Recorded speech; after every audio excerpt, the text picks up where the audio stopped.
Yo, check out my website, www.theclownthompson.net. That's clown spelled with K as you see here. As you see, here are my rants here. I'll be more and more regular in posting rants in the future. You see what I have going on here. Also, you can also get your merch here at www.cafepress.com. Search for the Clown Sports. You see here I have sweatshirts, hoodies, baby gear, mugs, t-shirts. So just come on over and grab yourself some merch. You've seen these guys. You hadn't seen these guys in a while. You hadn't seen me in a while, but that's because we're talking college football, specifically the Atlantic Coast Conference, the conference of our youth. So anyway, you guys know who these guys are. The gentleman to my, I guess it would be my right, is Jeff Fan, and you can find him on all sports discussion at ACC Sports Blog, as well as um, Matthew Warner, who's below me, All Sports DAAC. So check them out as well. They're both contributors to the website. So, gentlemen, it's been a while. How are you? Doing good. Glad to get back into it. Football season. Yes. Glory, glory, hallelujah. Hallelujah. Yeah. Freaking you, as a matter of Doing fact. great, thanks. Doing great. Yeah. So let's just get to it, man. It's been a while. It's been a while since we last talked, and a lot of stuff went down since we last spoke, right? Um, so let's just start here. And I'll just make this quick because we're like in week 2 of the season. But given all the legal crap that's been going on, first from Florida State, then Clemson came along. Who knows who's rumored to be next? I think Clemson, at least to be fair, is just doing their due diligence. But Florida State's making all the noise in the world. And now they're 0-2, which I think is funny, but we'll get to that later. But nevertheless, I'm just going to just ask you guys this. I'll start with Jeff and Matthew. You can chime in as well. If I was to give you guys a crystal ball for say this is 2024, 3 years from now, what would you think would happen? Would things either A, stay the status quo right now, or B, Florida State would have found its way out of the ACC? Jeff, I'll start with you. Yeah, that's a great question. I think it's going to be kind of a mix of both. I think 3 years from now, 2027, Florida State and Clemson will still be in the ACC. Um, I don't think these lawsuits are anywhere close to being done. In fact, if this were a marathon, a 26 mile marathon, I think we're at mile 2. We're 8 months into this, and they're still talking about jurisdictions. They ain't even decided which courts are gonna, be the ones to make these decisions. I don't think we're even close to anything. They haven't even got into the grant of rights, the merits. Once that's resolved, um, then you got to reach. We'll say at that point, unless it's totally upheld or invalidated, one or the other, then you got to have potentially a settlement. So I think you're 6 months to a year from the grant of rights being resolved. I think you're another 6 months to a year from a potential settlement. And then when the settlement's announced, then you would finally have a possible end date. And I've maintained this all along. Uh, I, I think it's going to be, longer than the 2 years that a lot of people were predicting. I think really the end of this could be closer to the end of the decade, when the other agreements from the other conferences, the other TV contracts start becoming, when they reach their end in 2030 and 31. I think that's the more likely time you could really see some movement. But, as far as 2027, to your agreement, to your question, I think, obviously there'll be some more clarity on this, but I still think you'll see Florida State and Clemson in the ACC at that time. Now, maybe then they would have reached a settlement and they say our departure dates in 2029. I don't know, but we're a long way. We're a long, long way from this being resolved. It is not close. Yeah, I tend to agree with that.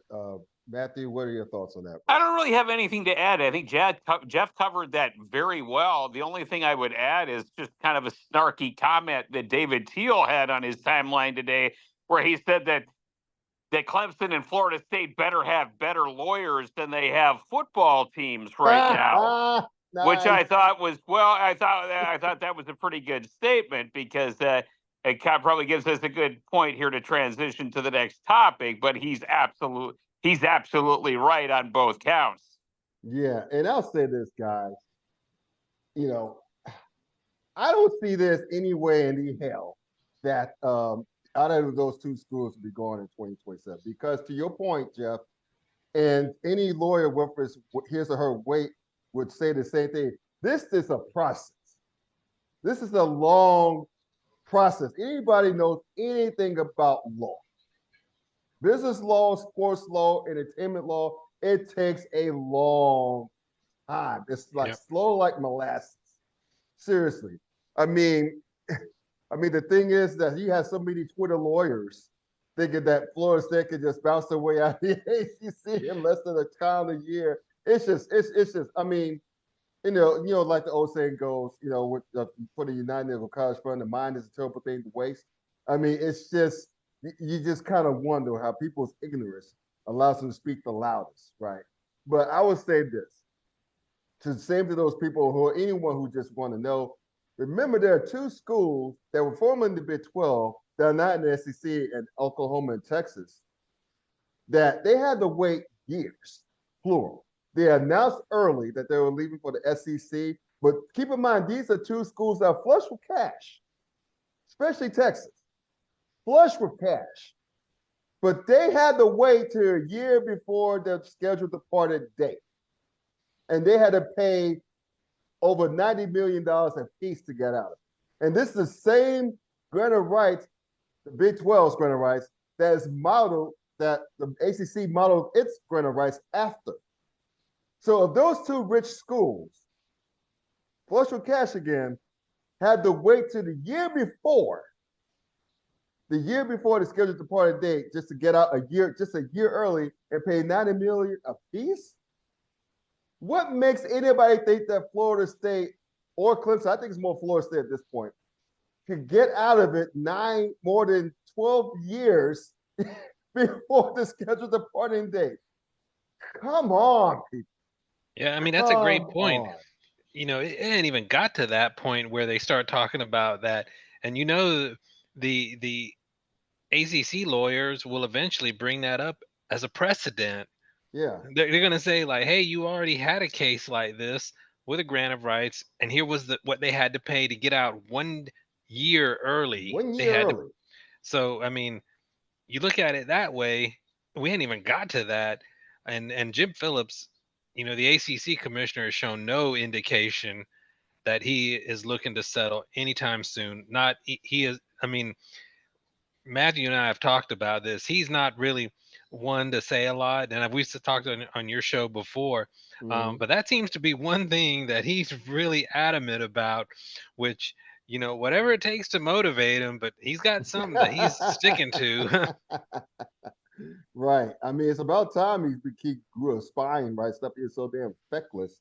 But I'll say this one last thing before we move to the actual games. I want to give a shout out to David McKenzie on X, as they're called Twitter, where he's been breaking down the grant of rights, like the commentary on X.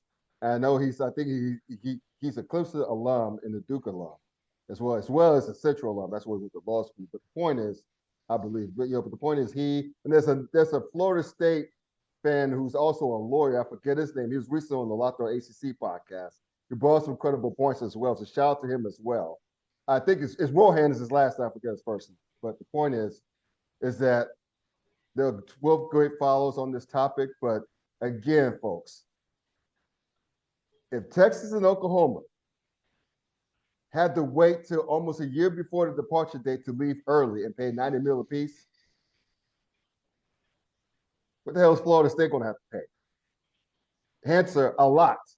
So, so anyway, speaking of Florida State, might as well get to the football part. this is sad because I grew up a Florida State football fan, but I believe in karma. And the fact is that Florida State, with all their ability about the ACC being non-competitive, dropped its first game to Georgia Tech at Dublin on the last second field goal. Okay, no shame in that. I think Georgia Tech is a lot better. But they also got curb stomped at home by Boston freaking College. Got bludgeoned on the ground. Both lines couldn't hold up to save their own lives. And it just was just embarrassing. It was so embarrassing. Shout out to Bill O'Brien, first year coach at Boston College. He's going to do great things there. But dude, Jeff, if you're Florida State right now, if you're a Florida State fan,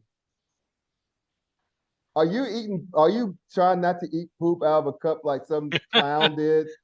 Promise on Yeah. video, who deleted his freaking Twitter and now Yeah. it's nowhere to be found.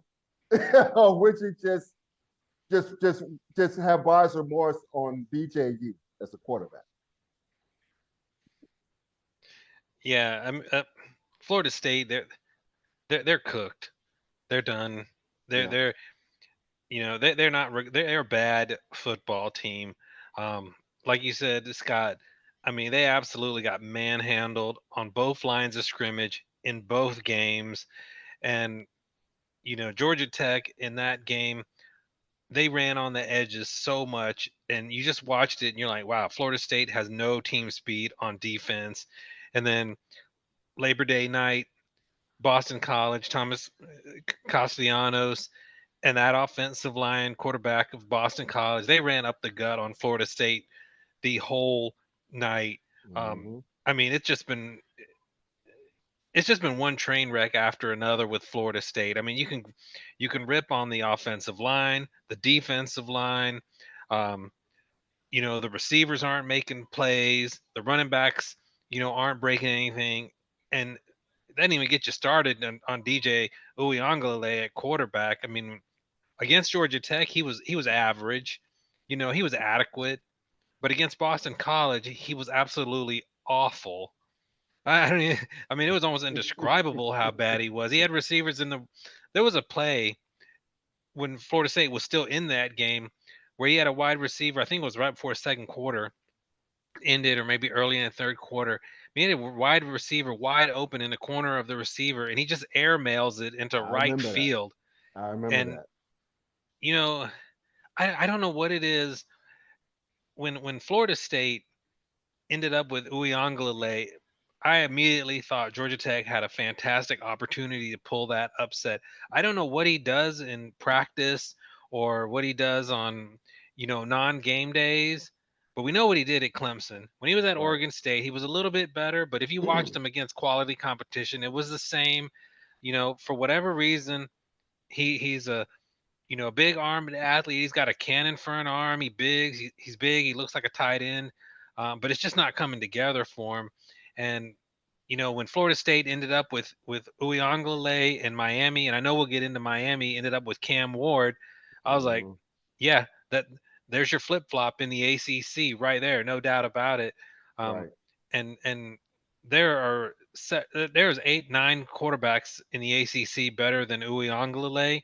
And I think that's a big reason. When you go up into games that are somewhat relatively even matchups and you have the inferior quarterback by a wide margin, Haynes King, Castellanos, it's going to be really tough. And I don't see Florida State recovering. I mean, they might make a bowl game, but they still got to play Notre Dame. Right. They got Clemson coming to town, who's still going to be a problem. Yeah. They got to play Miami on the road. They really maybe looking at a 5, 6, 7 win season. I agree with that. And to further your point, it's like I try not to bash on the college kid, right? But you could tell DJU's confidence is shot to hell. Right? It is so shot because at the Georgia Tech game, they played scared. Let's just be real. They played scared. The only aside from the last drive, Florida State's last drive, where it was actually hitting receivers, albeit on fourth down when he had to have it. We barely pushed the ball down the field. They barely pushed the ball down the field. They were like doing some short passes jailbreaks or whatever, they play scared on offense, and they didn't use, and when they try to run the ball, they couldn't run the ball because their offensive line sucks. And that was a great way to describe it, Scott. Against Georgia Tech, they played scared, and against Boston College, they played panicked. Yeah. I mean, it was absolute deer in headlights against Boston College. They went away from the run so fast and put that game on Uwe Ungalale's arm so early in that game. You're like, there's no way.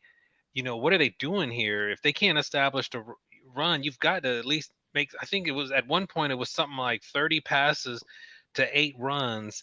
And I don't care if Boston College was stacking the line.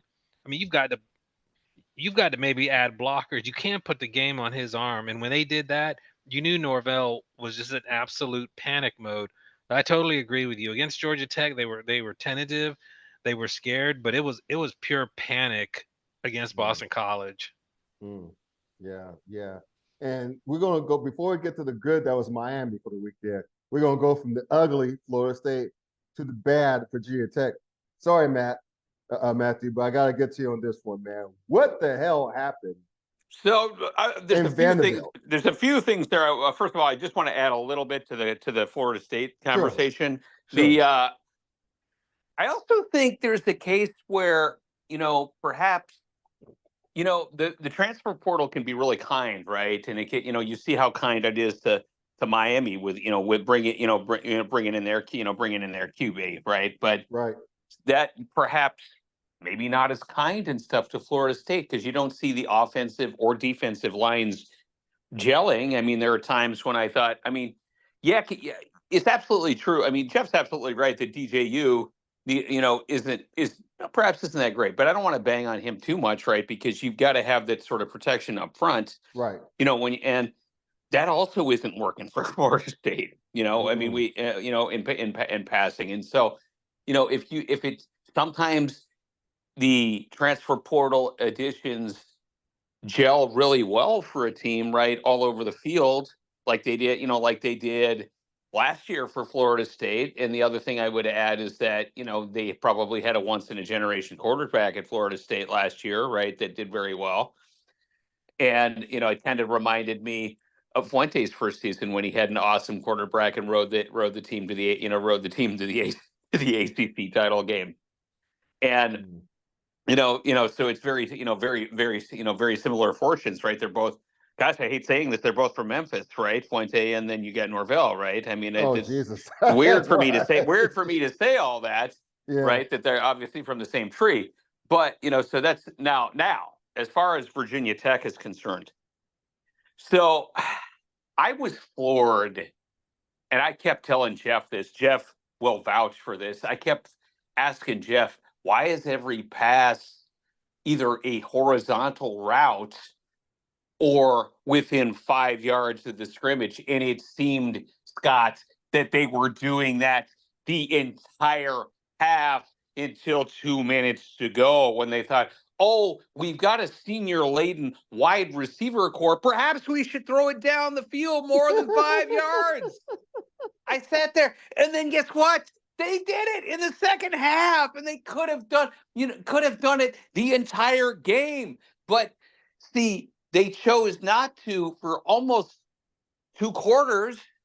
And if you notice, Vanderbilt cheated up an extra cornerback because Virginia Tech didn't change the plays, and they just kept. It was weird. It was weird because Virginia Tech's offensive coordinator Tyler Bowen kept going, shooting off the little swing passes and shooting off the passes from 5 yards from the line of scrimmage, thinking hope. God, I hate saying this, hopes and prayers that something would work in those, and was too stern-headed to change his game plan until the second half. Then got ahead and still lost the game. But it was I wrote about this at All Sports Discussion because it was a failure on several levels. I talked about the offensive failure. The defensive failure, of course, is that they made, Pavia, the QB, right, for, Diego Pavia, the QB for Vanderbilt, perhaps look like a second team all SEC player. Man, right? Like Michael Vick. Yeah.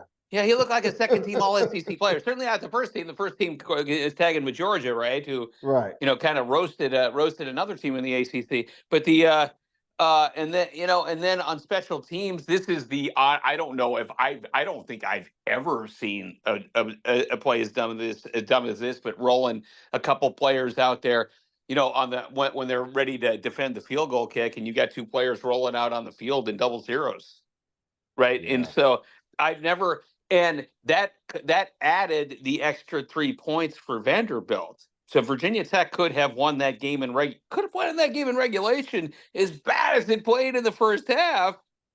And there's a few things that have to happen for Virginia Tech, because I think people thought that the defensive line was much better than it was, but they still can't. I don't know if it's. I think the defensive line is good, Scott, because they're good. They got pressure. You guys saw them last year. They got pressure on the quarterback, but it seemed that they were the staff was completely ill prepared for a new offensive coordinator. Like they apparently had. It felt to me like they had not watched tape of the Vanderbilt's OC, who was brand new, and almost gave away a first half. It's almost like they had no idea what was coming from them, and they were shell-shocked and outcoached for a half, and tied their arms around their backs with play calling choices. I'm sorry if I sound like I'm ranting. So No, you're fine. it's kind of what I saw. That's kind of what I saw. Yet they Right. still had a chance to win, and they also decided to, not win. It's just so disappointing because you guys are like the dark horses by many people. Many people picked y'all to win the ACC. Like I think what's his name from ESPN? The funny dude, the punter. God, it slips my mind. But Well, anyway, McCoy. I thought it was it McCoy? McAfee? McAfee? Yeah, McAfee that did that. I mean, I thought that was kind of odd for him, because he's a. I don't really pick anything that he picks, but anyway. yeah, McAfee. But still, I thought that. What's in the first half? I'm like, what the hell? It's like the coaches did not get these young men ready. It's out of one or two things. They did not get them ready, or the defensive players will read their own press clippings and just didn't take Vanderbilt serious until they had to. And even still, to your point, Matthew, Tech could have won. But instead, you had a dark horse in the ACC losing to what many people think is going to be the worst team in the SEC. It's not a good look. So between that, what happened with Clemson, albeit there's no shame in losing to Georgia the way they did, because Georgia is just that good. I think they're just that good. But for Clemson not to put up a fighting chance on offense, out of the defense kept them in the first half, it was only a 6-0 game at halftime, people. And to go from that to 34-3, and Clemson being perceived as one of the better teams in the ACC, losing to the top team now in the SEC, but in the country, that's still a bad look, especially if you're looking to get multiple teams in the college football playoff, which brings me to Miami. Now, Miami saved us, saved the bacon. And you mentioned Cam Ward earlier, Jeff. I think Hurricanes fans everywhere are like sacrificing chickens and doing rain dances right now, because I think Miami is legit. I've been hesitant to pick Miami for the past few seasons. Y'all know I've been hesitant to pick them, even though they made me look foolish every time I pick them. I think this is Miami's year. The way they took care of business at the Swamp, I know that Florida may not be so great, but that's an SEC squad on the road in the Swamp. You should get points for that, especially the way that they stopped them. And even though it was 41-17, the game was not as close as the final score. It was total domination by the Hurricanes. So I'm happy about that. But I think this is Miami's conference title to lose right now, Jeff. And maybe have AC State lurking. Maybe you have Georgia Tech or Boston College. They may be dark horses. Maybe SMU. Maybe Louisville. Hell, maybe Clemson bounces back. Ride the defense, get better offensive play calling. But I think right now it's Miami's well, and everybody and everywhere else is trying to get that in the ACC. Yeah, I agree with you right now. I mean, uh, I thought Cam Ward was going to be a huge difference maker at Miami, and against Florida, he was even better than I thought. I mean, he was every bit as good as what Jaden Daniels looked like last year. I mean, there were plays he almost looked casual out there, and not in a bad way. But I mean, you had defenders flying around, and he's just kind of moving into position to make a throw, and running at will.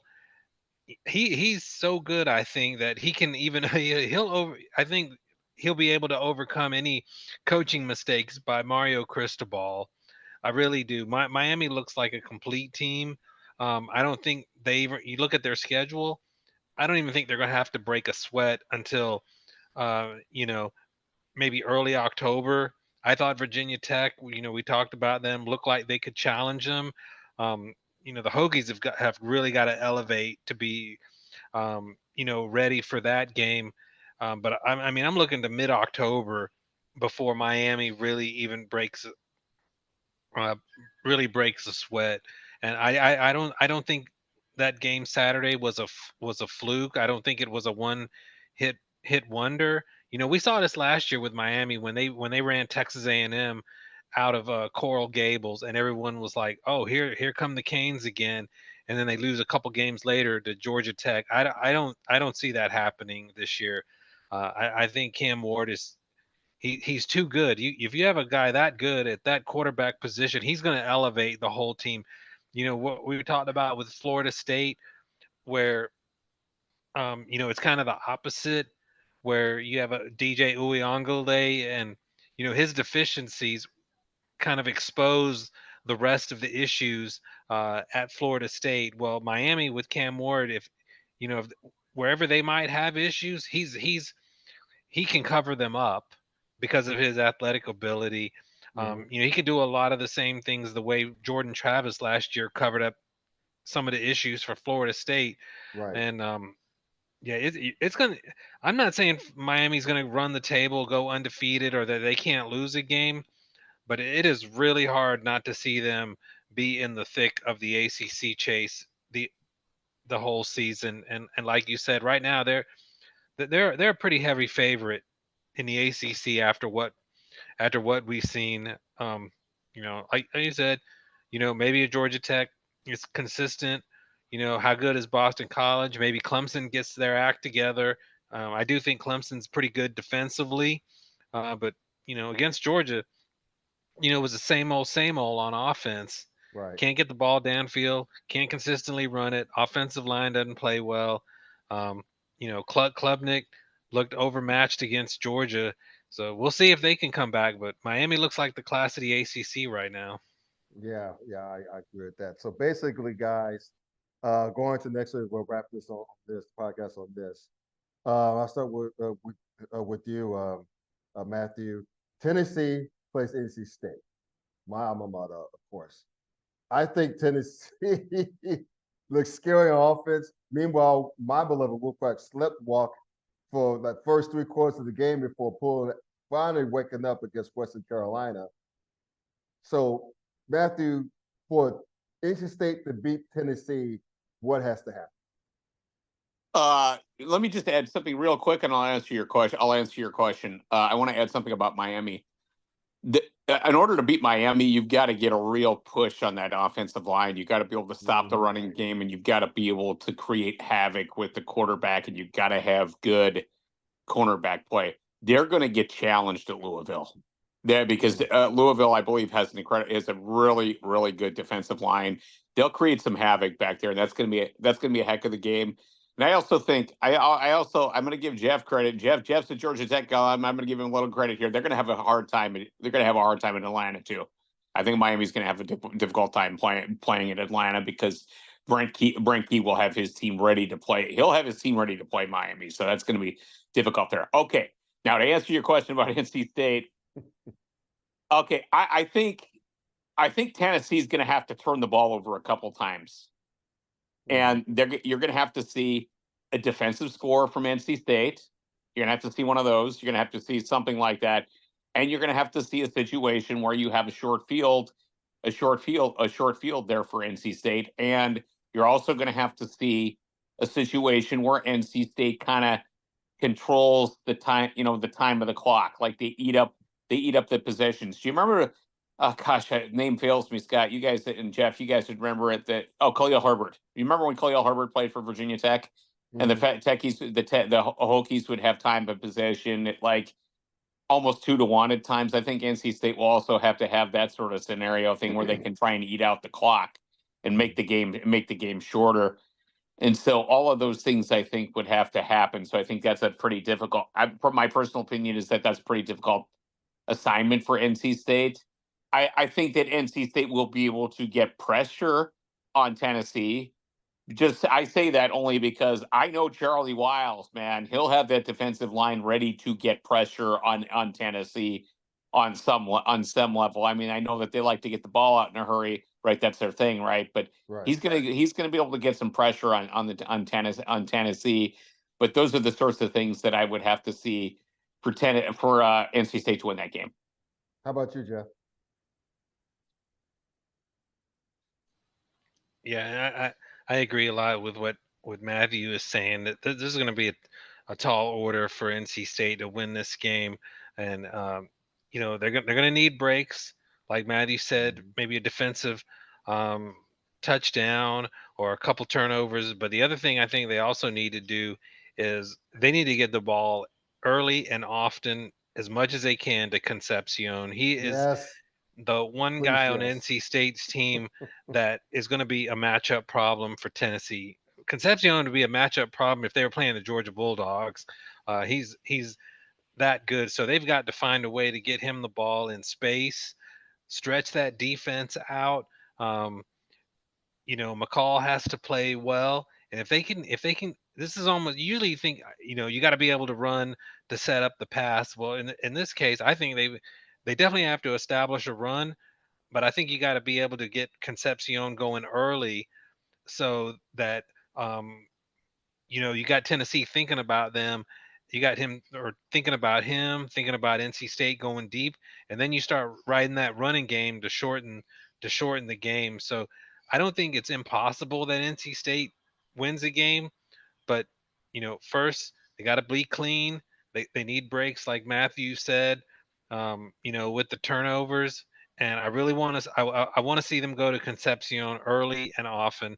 If they come out and it's like 3 handoffs in a row on drive number 1, I don't think that's a strategy. I want to see post pattern to Concepcion early in the game and just let him go to work in the open field, because he's the one guy that can really cause issues for the Tennessee secondary. And you saw against Western Carolina, if it wasn't for him, there might be a different story in that game for NC State. I mean, he really bailed them out, and this guy's he's got All-American potential. He's my ACC Player of the Year. That's who I picked, Scott. Yeah, I think that's very possible to happen. It might end up being between him and Cam Ward for the Player of the Year, but Concepcion he's the real deal. I'm trying to blank of who I think is maybe you got an idea, Scott, of a more exciting offensive player for NC State in the last several years than Concepcion. Other than Torrey Holt, no. Yeah, that's a great. Other than Torrey Holt, no. That's Torrey Holt and him. That's it. So, where can they find you guys on social media and your website? Jeff, I'll start with you then. All right. Yeah, you can find me on Twitter, X, at Talkin ACC Sports. It's there on the screen. TALKIN ACC SPORTS. The blog name is allsportsdiscussion.com. We've got articles going up pretty much daily, on what's going on in the ACC. And then Matthew and I have a podcast we run each Sunday. Matthew's doing all the back end work on that, setting up the schedules and everything. So, we've had you on there before, Scott. And we have great guests each Sunday. So, that give you like the personal account of what's going on in the ACC. Yeah.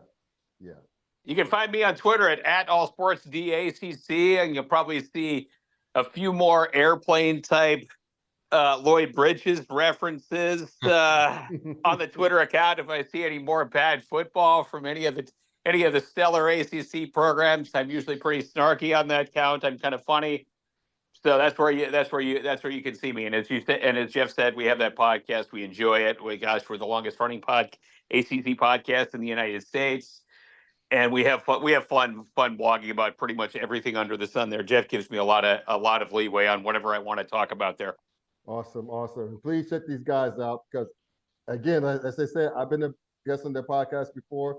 So they were a great sports bar, especially fans of ACC or alums of ACC schools. So check them out there as well. And as for the rest of us, thank you all for tuning in to the Nice Podcast. It's been a while, but anyway, it's been fun.